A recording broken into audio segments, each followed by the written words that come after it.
आज का हमारा टॉपिक है प्राइस मिक्स।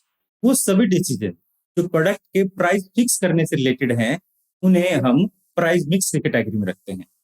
प्राइस फिक्स करने से पहले हमें और बहुत सारे टाइप के डिसीजन लेने पड़ते हैं, जैसे प्रोडक्ट को हम क्रेडिट पे सेल करेंगे या नहीं सेल करेंगे, डिस्काउंट देंगे या नहीं देंगे, और प्रोडक्ट का सेल करने के बाद क्रेडिट पीरियड क्या रहेगा। वो सभी बातें भी हम प्राइस मिक्स की कैटेगरी में ही लेते हैं। तो प्राइस मिक्स में हम बहुत सारे डिसीजन लेंगे जो प्रोडक्ट के प्राइस फिक्स करने से रिलेटेड होंगे। तो देखिए, प्राइस मिक्स क्या है। Price mix refer to those decision which are concern with the price fixation of any product और सर्विसेज। वो सारे डिसीजन जो प्राइस के फिक्स करने से रिलेटेड हैं, उन्हीं डिसीजन को हम क्या कहते हैं, प्राइस मिक्स कहते हैं। इसके अंदर हम और बहुत सारे टाइप के डिसीजन लेते हैं, जैसे डिसीजन रिगार्डिंग क्रेडिट सेल, क्या उधार पर माल सेल करेंगे या नहीं करेंगे, इसके अलावा डिस्काउंट देंगे या नहीं देंगे, या फिर इसके अलावा हमारे पास माल सेल करते वक्त हमारी क्रेडिट पॉलिसी क्या रहेगी, मींस पीरियड ऑफ क्रेडिट क्या रहेगा। ये सभी डिसीजन हम प्राइस मिक्स की कैटेगरी में ही रखते हैं। अलग अलग प्रोडक्ट के लिए आप प्राइस को अलग अलग नामों से जानते हैं। जैसे अगर ट्रांसपोर्टेशन की बात करें तो फेयर, अगर आप एजुकेशन की बात करें तो ट्यूशन फीस, अगर आप अपार्टमेंट रेंट की बात करें तो रेंटल, या फिर जॉब की बात करें तो सैलरी, और लेबर की बात करें तो वेजेस। ये सारे के सारे ही प्राइस हैं गुड्स या सर्विसेज के। तो इस तरह से प्राइस जो है, प्राइस सिर्फ और सिर्फ जो आप परचेज कर रहे हैं उसकी कीमत नहीं है। वो सभी चीजें जो आप किसी सर्विस को लेने के लिए या गुड्स को खरीदने के बदले में आप पे करते हैं, वो सारी चीजें क्या कहलाती है, प्राइस कहलाती है। तो उन सभी चीजों से रिलेटेड हमें डिसीजन लेने के लिए बहुत सारे फैक्टर को ध्यान में रखना पड़ता है। वो बहुत सारे फैक्टर में से कुछ फैक्टर देखिए क्या है। सबसे पहले हमारे पास है प्रोडक्शन कॉस्ट। जब भी आप प्रोडक्ट के प्राइस को डिसाइड करते हैं तो उसमें मेन कंपोनेंट रहता है कॉस्ट ऑफ प्रोडक्शन। आप किसी प्रोडक्ट के प्राइस को डिसाइड करते वक्त उसकी कॉस्ट से हमेशा ही ज्यादा रखते हैं। तो यहाँ पर प्रोडक्शन कॉस्ट के अंदर हमारे पास प्रोडक्ट के कॉस्ट, डिस्ट्रीब्यूशन कॉस्ट, ये सभी चीजें शामिल होती हैं। तो आप कंपनी जो है हमेशा प्रोडक्ट की कॉस्ट से ज्यादा ही प्राइस रखती है, यानी कॉस्ट ऑफ प्रोडक्शन हमेशा ध्यान रखना जरूरी है। जब हम प्राइस को फिक्स करेंगे तो हमारे लिए नेसेसरी है कि वो सभी डाटा हम इकट्ठा कर लें जो हमें प्रोडक्ट की कॉस्ट जानने से रिलेटेड है। अगर हम प्रोडक्ट की कॉस्ट को सही तरीके से नहीं जान पाएंगे तो हम प्रोडक्ट के प्राइस को भी सही से डिसाइड नहीं कर पाएंगे। इसलिए सबसे ज्यादा जरूरी है प्रोडक्ट की कॉस्ट को पता करना। जब लागत पता होगी तभी तो प्राइस होंगे, क्योंकि हम लागत में प्रॉफिट को जोड़कर ही अपने प्राइसेस को डिसाइड करते हैं। जब आप लागत की बात कर रहे हैं, मींस कॉस्ट की बात कर रहे हैं, तो हमारे पास तीन टाइप की कॉस्ट है। तो सबसे पहले है हमारे पास फिक्स्ड कॉस्ट। फिक्स्ड कॉस्ट में क्या आता है, rent of building, salary of permanent staff. याद रखिएगा, परमानेंट स्टाफ, कोई हमारे पास टेम्परेरी स्टाफ की बात नहीं कर रहे हैं। अगर आप प्रोडक्शन को बंद भी कर दें, यानी प्रोडक्शन जीरो भी हो जाए, तो ये खर्चे आपके हमेशा रहेंगे ही रहेंगे। इस तरह से ये फिक्स कॉस्ट है। तो आप यहां पर ये देखेंगे कि आपकी फिक्स कॉस्ट कितनी है, और जैसे जैसे आप प्रोडक्शन की क्वांटिटी को इंक्रीज करोगे, पर यूनिट फिक्स कॉस्ट यानी एवरेज फिक्स कॉस्ट जो है वो कम होता जाएगा। मींस कहने का मतलब ये है, अगर आप प्रोडक्शन कॉस्ट को कम करना चाहते हैं तो आपको ज्यादा से ज्यादा प्रोडक्शन करना पड़ेगा। दूसरी बात, वेरिएबल कॉस्ट। वेरिएबल कॉस्ट हमारे पास प्रोडक्शन के अकॉर्डिंग चेंज होती रहती है, जिसमें हमारे पास मटेरियल की कॉस्ट, टेम्परेरी लेबर की कॉस्ट। यहाँ पर लेबर है, लेबर का मतलब टेम्परेरी रहेगा, डेली वेजेस के रूप में। तो हमारे पास वो कॉस्ट जो प्रोडक्शन इंक्रीज हो रहा है तो इंक्रीज होगी, प्रोडक्शन डिक्रीज हो रहा है तो डिक्रीज होगी, और प्रोडक्शन नहीं हो रहा है तो नहीं होगी। अगर आप मटेरियल कुछ यूज ही नहीं करोगे तो उसकी कॉस्ट भी कुछ नहीं। बट यहां पर भी ध्यान देने वाली बात यह है कि आप इकोनॉमीज ऑफ स्केल का फायदा उठा सकते हैं रॉ मटेरियल यानी वेरिएबल कॉस्ट की वजह से। कैसे, मान लीजिए अगर आप ज्यादा मात्रा में प्रोडक्शन के लिए ज्यादा मात्रा में रॉ मटेरियल खरीदते हैं तो आपको ज्यादा से ज्यादा डिस्काउंट भी मिल जाएगा। इस तरह से आप अपनी मटेरियल की कॉस्ट को भी कम कर सकते हैं। और ज्यादातर क्या होता है, अगर आप एक टेम्परेरी लेबर रखते हैं और आपको पूरे साल लेबर की जरूरत है तो आप उसको परमानेंट स्टाफ में चेंज कर सकते हैं, जिससे क्या होगा, उसकी कॉस्ट कम हो जाएगी।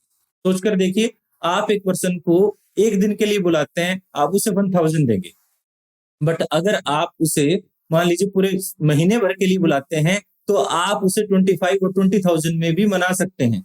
वो आपके बार्गेनिंग कैपेसिटी है कि आप कितना अच्छा बार्गेनिंग करते हैं।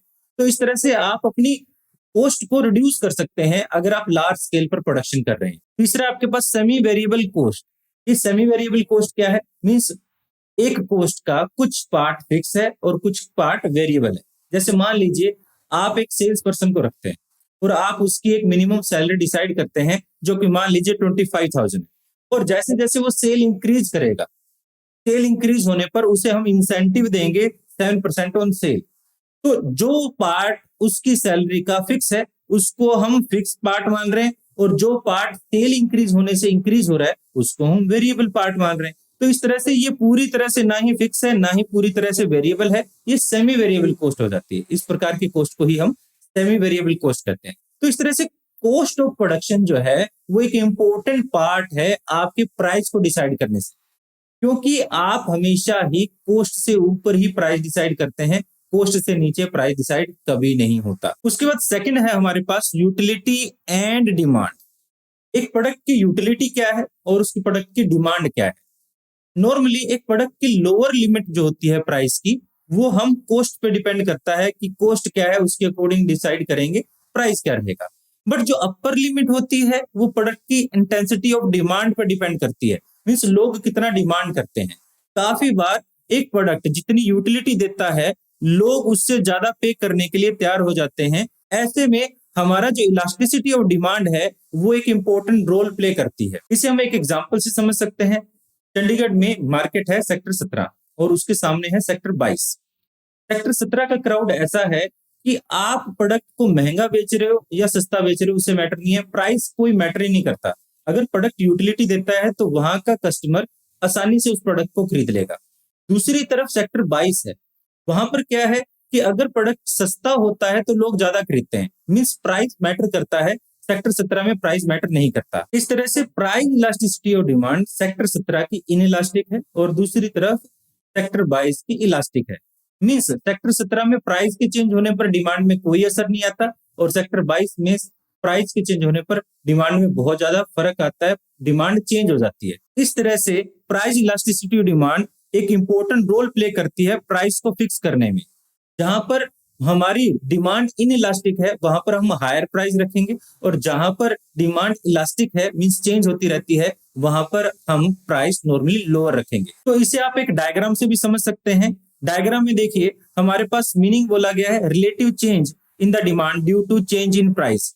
इसे हम ये भी कहते हैं percentage change in quantity demanded due to percentage change in price. ये प्राइस इलास्टिसिटी और डिमांड की बात है। प्राइस इलास्टिसिटी डिमांड, नॉर्मली जब आप इलास्टिसिटी और डिमांड की बात करते हैं तो प्राइस इलास्टिसिटी रहती है। वैसे हमारे पास क्रॉस इलास्टिसिटी भी रहती है, ठीक है, इनकम इलास्टिसिटी भी रहती है, हम उनकी बात नहीं कर रहे। तो यहाँ पर दो टाइप की है, इलास्टिक डिमांड और इन इलास्टिक डिमांड। पहले हम इलास्टिक डिमांड को देखते हैं। इलास्टिक डिमांड में क्या है, अगर प्राइस में थोड़ा सा भी चेंज आ जाता है तो यहाँ पर क्वांटिटी डिमांडेड बहुत ज्यादा चेंज हो जाएगी। ऐसे में हम प्राइस जो है वो हायर प्राइस फिक्स नहीं करेंगे। दूसरी तरफ इन इलास्टिक डिमांड क्या है, अगर प्राइस में चेंज कितना ही बेशक हो जाए, क्वांटिटी डिमांडेड में कोई चेंज नहीं आता, प्राइस को लोग देखते नहीं है, उसकी यूटिलिटी को देखते हैं। ऐसे में हम क्या करेंगे, हायर प्राइस फिक्स करेंगे। इस तरह से हम इलास्टिसिटी और डिमांड को यूज कर सकते हैं हम हमारे प्राइस को फिक्स करने में। इसके बाद है हमारे पास कंपटीटर इन द मार्केट। वैसे तो आप जानते हैं कि आप जो लोअर लिमिट है वो कॉस्ट को देखते हुए और अपर लिमिट है वो इलास्टिसिटी को देखते हुए करते हैं, बट ये सारी बातें धरी धराई रह जाती हैं अगर हमारा कंपटीटर जो है हमसे बहुत ही सस्ते दामों में प्रोडक्ट को अवेलेबल करवा रहा है। मान लीजिए आप एक प्रोडक्ट को बनाते हैं और उसकी कॉस्ट 10 रुपए है, बट आपका कंपटीटर उसको मार्केट में 8 रुपए में बेच रहा है, तो आप कैसे कंपटीशन करेंगे, ये एक मैटर करता है। तो आप प्राइस हायर रख ही नहीं पाएंगे, क्योंकि हमारा कंपटीटर जो है कि इंपॉर्टेंट रोल प्ले करता है हमारे प्राइस को फिक्स करने में। अगर डिग्री ऑफ कंपटीशन कम है तो price of product will be near to upper limit. Competition है ही नहीं, आपके आसपास कोई है ही नहीं, आप मोनोपोली हो, तो यहां पर आप अपर लिमिट पर प्राइस को रख सकते हो। बट अगर कंपटीशन जो है वो बहुत ही ज्यादा है तो आपका प्राइस जो है लोअर लिमिट के पास रहेगा, जिसे हम कट थ्रोन कंपटीशन कहते हैं, गला काट प्रतियोगिता। ऐसे में हमारा जो कंपटीटर है वो अपने प्राइस को कम से कम रखेगा, जिससे आपको भी नुकसान होगा। अल्टीमेटली ज्यादा कंपटीशन से सेलर को नुकसान होता है। हेंस कंपटीटर जो प्राइस है their anticipate reaction must be consider before fixing the price. अब एक दूसरी बात ये भी है कि काफी बार आप brand value, brand loyalty receive करते हैं अपने कस्टमर से।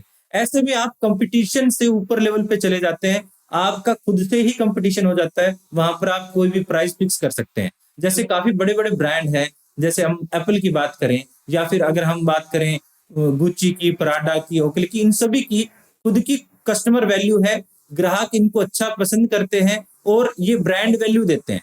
तो अगर आपने कोई ब्रांड खरीदना है, उस केस में यहाँ पर जो प्राइस फिक्सेशन है कंपटीटर का वो खत्म हो जाता है। बट इन केस पर अगर आपका कस्टमर ब्रांड लॉयल्टी रखता है। फोर्थ है हमारे पास गवर्नमेंट एंड लीगल रेगुलेशन। अगर किसी प्रोडक्ट के प्राइस को गवर्नमेंट ने सेट किया हुआ है पहले से ही, काफी बार कुछ जरूरी और इसेंशियल चीजें होती हैं जिन गुड्स के प्राइस को आप ज्यादा नहीं रख सकते। अगर ऐसा कोई प्रोडक्ट आप प्रोड्यूस कर रहे हैं तो आपको गवर्नमेंट की प्रोविजंस को ध्यान में रखना पड़ेगा उन प्रोडक्ट के प्राइस को फिक्स करने के लिए। तो आगे हमारे पास प्राइसिंग ऑब्जेक्टिव।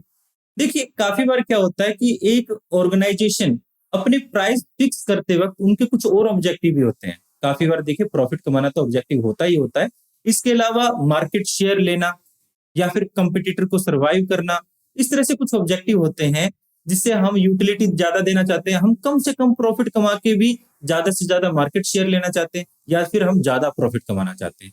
ये डिपेंड करता है कि आपके प्राइसिंग के ऑब्जेक्टिव क्या है। जब आप प्राइसिंग कर रहे हैं तो प्राइसिंग फिक्स करते वक्त कंपनी को अपने प्रॉफिट को ध्यान में रखना पड़ता है, क्योंकि आप प्रॉफिट को ऐड करते हैं तब आपका प्राइस बनता है। बट काफी बार एक फर्म का ज्यादा प्रॉफिट कमाना ऑब्जेक्टिव नहीं होता, इसके अलावा कुछ और ऑब्जेक्टिव होता है। इस तरह से प्रॉफिट मैक्सिमाइजेशन के अलावा कंपनी के और बहुत सारे प्राइसिंग के ऑब्जेक्टिव हो सकते हैं। वो क्या क्या ऑब्जेक्टिव हो सकते हैं, देखिए ऑब्टेनिंग मार्केट शेयर लीडरशिप। आपने जियो को देखा होगा, जैसे जियो इंडिया मार्केट में आया तो उसने फ्री में बांटना शुरू कर दिया, 1 साल के लिए इंटरनेट फ्री। इससे क्या हुआ, उसके जो कॉम्पिटिटर थे वो बिल्कुल ही खत्म हो गए। आज लगभग एयरटेल और जियो दो ही फर्म चल रही हैं, दो ही सेलुलर कंपनी चल रही है। तो इसका रीजन क्या है, मार्केट शेयर को कैप्चर करना। धीरे धीरे कस्टमर्स जो हैं वो बाकी की कंपनी को छोड़कर जियो में अपने आप को पोर्ट कर लिया। ऐसे क्या हुआ, मार्केट शेयर कैप्चर हो गया। अगर किसी फर्म का मेन ऑब्जेक्टिव मार्केट शेयर को कैप्चर करना है तो वो प्रॉफिट को कम से कम रखेंगे और जिससे ज्यादा से ज्यादा ग्राहक जो है उनसे जुड़ पाए।